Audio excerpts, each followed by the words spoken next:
Oh, sorry, wrong game. Hey, how's it going? Kilted Warrior here.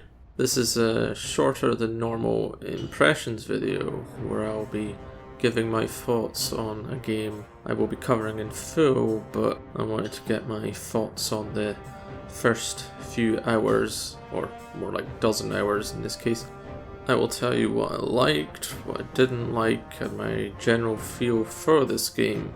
Anyway, so this is Bannerlord, as I don't think anyone calls it Mount & Blade 2. It is the follow-up to the critically acclaimed Warband, which I did play a lot back in the day, and was interested to see how this game did, so without any further ado, we'll just get straight into it.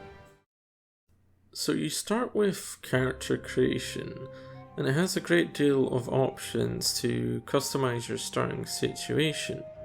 I like that straight away you can tell that the player stats still play a key role here as they did in Warband, and I like that the Warband butterfaces of ages past have returned in this new and improved form. I couldn't help but notice that no matter what options I picked, if you want a character who doesn't give you the Oblivion potato horrors a run for their money, you will end up with characters who all look more or less the same. So many games have this issue where no matter what sliders you change, they all look like bargain bin clones of each other. Anyway, as for actual gameplay, you're thrown into the world, and if, like me, you avoided the story mode like the plague, and went for the sandbox because why wouldn't you? This is Mount & Blade and it's about sandbox role-playing. So I chose to play as not Boudica, totally Lucius Varenus, and roguish rogue assassin guy Hakim, who is a World of Darkness reference for those who care, making me a stereotypical Celtic person who watched HBO's Rome by day, and by night a vampiric edgelord. Following the character creation, I think it's only fair to discuss the factions and cultures in this game, as they played an important role in Warband, and as with Bannerlord's character creation, culture is the first thing you pick. Anyway, in Bannerlord you have a curious set of cultures that are related to the Warband ones, which is set after the events of Bannerlord in the fictional land of Calradia. Using my time with Bannerlord and my reasonable knowledge of history, I will give some quick thoughts on these factions and cultures. First you have the Empire, indicated in the opening intro and referenced in Warband. Obviously it's meant to be the Roman Empire, and in this case the cities, outfits and its administrative division would indicate it's meant to be the late Roman Empire of some form, with special units such as the Bucellarii, which I picked up immediately as my personal favourite Roman general Flavius Belisarius' very own specialist unit. Out with the Great Power, you have the rising groups mentioned in the intro, including Valandia, which is obviously meant to be the Normans, and proceeds to become the Swadians and Rhodoks that we find in Warband, with the memorable city names being a dead giveaway here. And no, feasts were not invented before Swadia, and this makes me sad.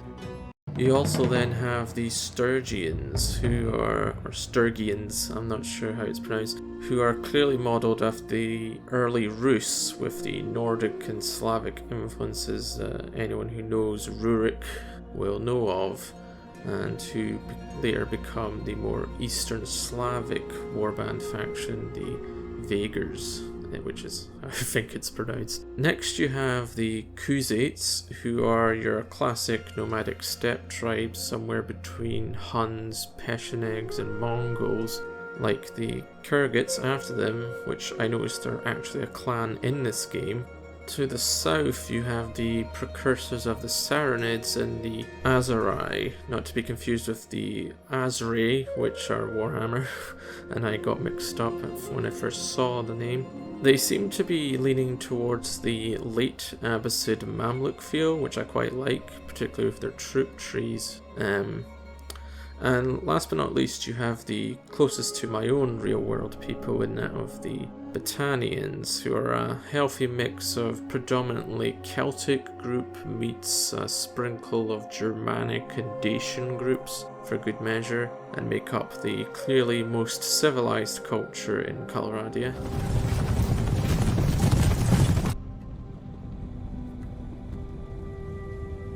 Overall, I love the mix of cultures available, and the armors, weapons, and the architecture of each group is quite distinct and helps breathe life into this game more than it ever was in Warband, as it feels like a real expansion of the faction ideas found in Warband, and leaves me wondering if they intend to add more cultures later. I'll just quickly show a few clips where I go through various cities just to kind of get the point that they are very distinct groups.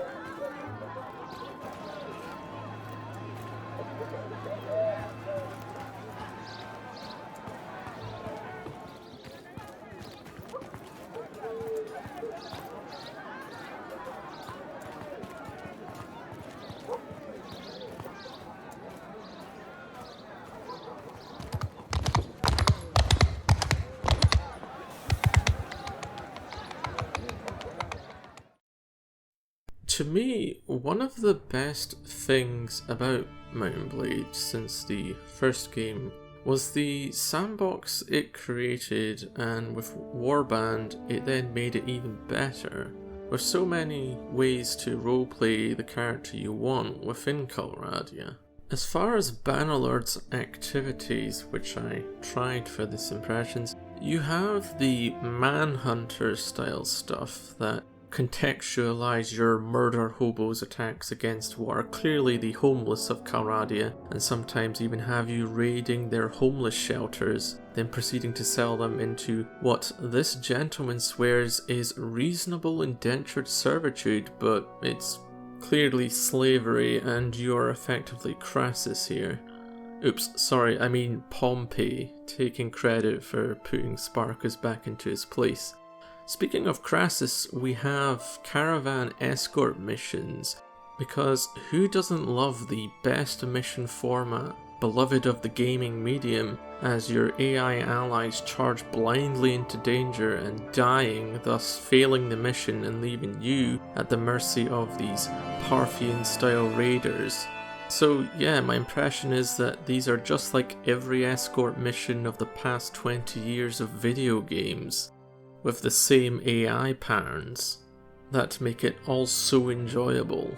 At the same time, you can also take your quote-unquote hero and dip them into the criminal underworld. My man Orbo here says you slapped him in the face. Did you do that? I did. Perfect example. Different rules. And can I say how silly easy the gang weapons quest is here? You're basically printing money.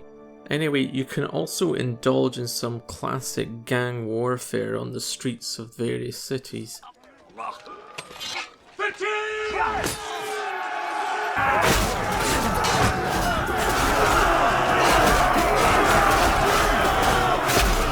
So that's already a lot of different things you can do. There are many more mission types. You have mercantism at work, you have tax collection, you have private investigator, and many more. It's everything, yet a little generic at the same time. Then again, Warband was very similar in this regard, as these exist to contextualize your roleplay, which is a great thing in my mind. And then finally we come to the two big sort of activities or gameplay mechanics, I suppose, being that of kingdom management and mercenary work. Now, I only did the first 100 days of a campaign for my characters, given this is meant to be Impressions, and I didn't quite reach Clan Tier 2, so we'll pretend that everything beyond that point doesn't exist, so kingdom management. Therefore, we have mercenary shenanigans once you reach Clan Tier 1, and this might be my favourite part of this game. You see, I didn't usually go for the full kingdom builder when I played Warband. I preferred the Merc's life, and Here it works really well. With the army system, you can sign up as a mercenary company to whoever you like and join battles and sieges as you like. And if you are really sneaky and lacking in honor, you know, a true mercenary, you can deliberately join a battle and then leave it if it gets tough. And should you get cornered, just telepathically tell the world that you're withdrawing your contract and everyone just says, "Eh, that's fine, man."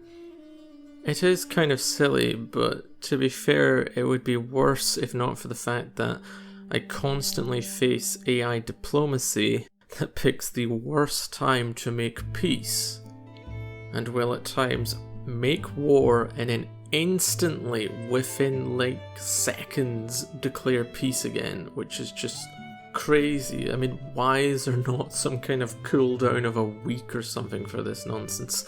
I mean, how quick are these bloody messengers? Jesus. All in all, I do love the merc side of things, and staying as an independent clan also gels best with the Mount and Blade formula, I think. Both now, but also when in Warband.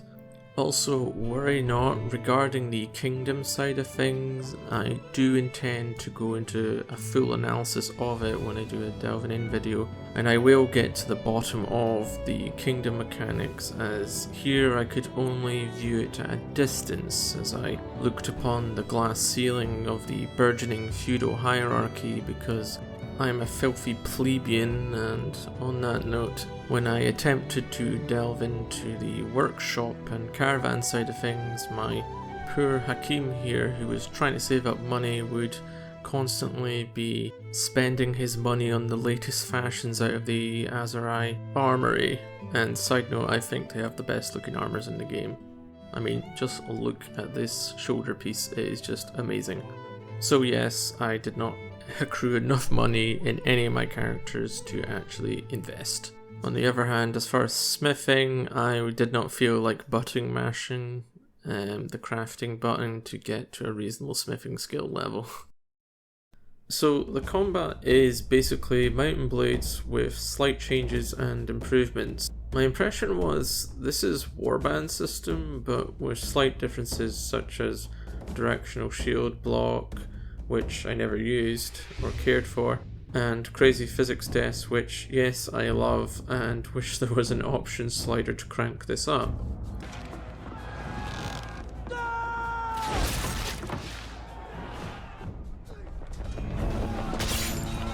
Anyway, it was similar enough that I picked it up straight away and had no issues, and like Warband, I am still incapable of hitting enemies from horseback with swords for some reason. I just can't get the timing right, or the distance, I think. Maybe it's just because I wear glasses and I'm stupid or something. Archery is stupidly broken in sieges, as it was in Warband, and horse archery leaves enemies completely helpless, unless of course they're looters, which in that case they throw stones with enough force to pierce heavy armor apparently. Anyway, combat's back and it's as good as it ever was in Warband, but that never was going to be the problem here, as the grandeur of the battles was going to be this game's biggest selling point. Following the basics of combat, you have 3 core ways in which you can put your dueling prowess and tactical wizardry to the test, with battles, sieges, and the arena. I will start with the last, as it is simple. You have the arena. With training, you have waves of opponents for minimal gain, and other than just getting a feel for things, I wouldn't bother. I just used it to test things myself at first. Then you have the tournaments, which appear to be the easiest way to accrue money and renown in the early stages of the game. Unfortunately, once you have the knack for combat, I find myself winning every tournament with no issues, and with the variation between the cultures only being slightly different arenas and slightly different weapon choice, and with you able to take your own armor, it becomes darn right broken if you have decent armor. So it's an easy way to get money, but gets tiresome quite quickly. That said, the format does allow to get the most out of the aforementioned combat system I mentioned.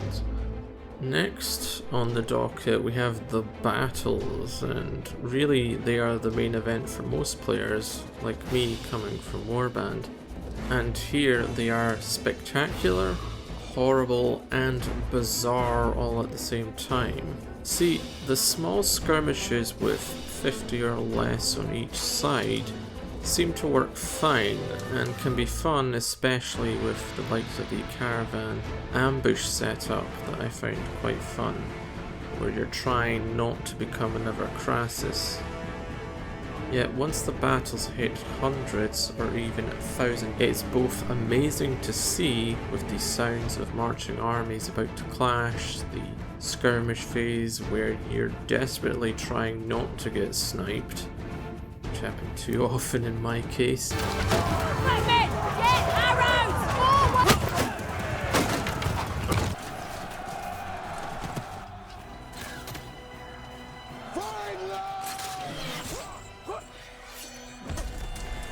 And also the duel of cavalry on the flanks, and then finally the satisfying clash of infantry in the center. And it's brilliant when it works, but too often it is, as I said, bizarre. The AI is seemingly the problem here, not just its lack of decisiveness or any tactical acumen, but also the pathing of groups of soldiers means that formations too often collapse and the mosh pit ensues. I'm not saying it isn't fun, but a good luck trying to survive on foot in that mess as the swarm gradually consumes all life before it. The battles have so much potential if the AI had a little bit better tweaking and the formations kept together, and I'm hoping when I test so many of the mods I've heard about, this will be the case, as there's one particular mod that I'm looking forward to trying. Likewise with the sieges, they have similar issues at times, though coming from Warband, in which I hated those sieges, these do offer more options for sieging, and in theory is a great improvement, with war engines able to destroy walls, rams smashing through gates, and mighty siege towers marching forward. Yet they can be a little all over the place, but seem to hold together. I mean, the ladders seem to be a problem at times, I noticed. Like, the AI doesn't want to use all the ladders available, leading to scenes like this. I mean, the attackers get there, but still. That said, the large towers, which I had heard had many issues, at least in the past, seem to be fine for the most part, and the ramp tower in particular seems to work perfectly fine, there's no issues there. With the gate, they are just more of the classic mosh pits, and I feel when the sieges do work, they are quite anticlimactic, particularly at the point where the gates get breached, because usually by this point it seems like the walls have been taken. It's anticlimactic in the sense that there is never any fighting in the streets. It seems all the defenders are positioned just to defend the walls constantly, and they never fall back, so you're getting to the best point and then it stops. I just wish that the defenders would retreat, at least some of their forces, when the walls begin to fall, as you would if one part of a wall falls, suddenly the guys on the other side of the wall are exposed to men coming across the walls. That said, I do appreciate that the keep battles have made a return here. They're fun enough, they're just small things, but they're a nice little thing. I just feel like it would be better if they extended the idea to include street fights, even if it's a separate scene. But look at these maps, they are brilliant maps, some of them, and it is the actual towns and cities you can walk around. They are actually on the battlefield, but nothing happens in them, unfortunately.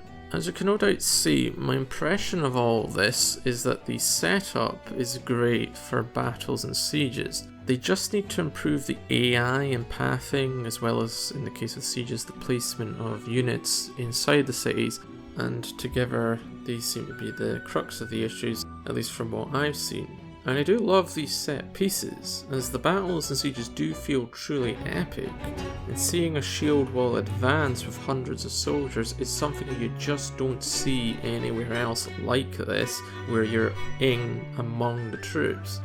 Yet, I'm still constantly reminded that this is a very flawed simulation of warfare, and I hope they either have time to fix this before the 2.0 full release, or maybe I'm just going to have to rely on mods to be my salvation here. That is, the sieges are mostly great, but anticlimactic, the battles are a great spectacle, but the AI is indecisive and stupid at times, and the arena fights are simply repetitive. To finalise this impressions, I am currently having a blast playing the mercenary band leader, and I'm hungry to play into the late game to see what's what, particularly with the kingdom management. And with that said, I am curious to see how this game changes with its full release, particularly regarding AI behaviour and pathing. Otherwise, we will have to see in October, assuming there are no delays, and I will at that time be doing a full delving in video and will no doubt try some of the many mods this game has even currently and include discussion of them. And that said, feel free to mention any mods or suggest mods that you think I should try in the comments, as I am raring to try out many of these mods, as with Warband I felt its longevity, at least for me, was because of its great modding scene. That is, I do enjoy this game, at least how it is currently, how far I've got, though I do see the issues, and to be fair, it very much is Warband Plus at this point, but regardless, I look forward to giving my thoughts after the full release, and otherwise, I hope you enjoyed this video, have a great day, and thanks for watching.